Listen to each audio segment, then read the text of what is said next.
Fikirdən özümə gələ bilmirəm. Bu nə dərddir gəlib səni də tapdı.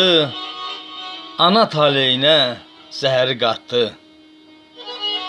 Anasız gecəmin səhəri çatdı.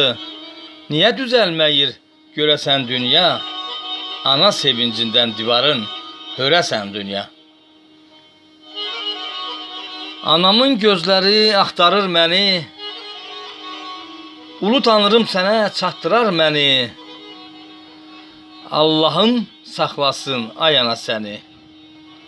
Hər şirin nimətim ürəyim ana.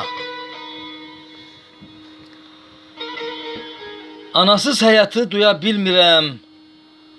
Odur qibləgahım, odum, ocağım. Onsuz yaşasam da mən gülənmirəm. Həm canım, ciyərim, ürəyim ana. Ana laylasıdır hər şeydən əziz.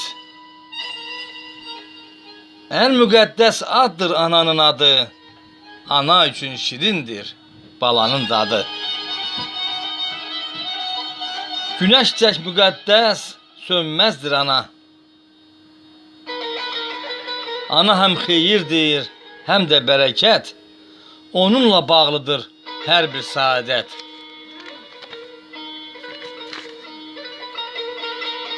Ana müqəddəsdir, ana əzizdir. Anadır bəşəri sevib saxlayan. Hər şirin nimətim çörəyim ana. Həm canım, ciyərim, ürəyim ana.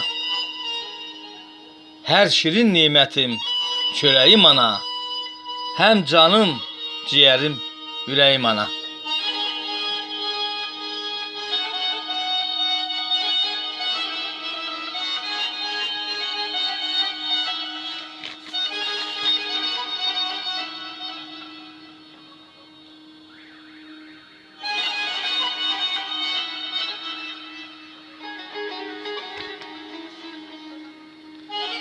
Anasız həyatı duya bilmirəm.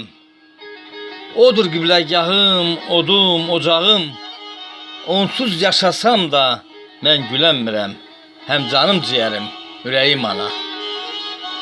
Həm canım ciyərim, ürəyim ana.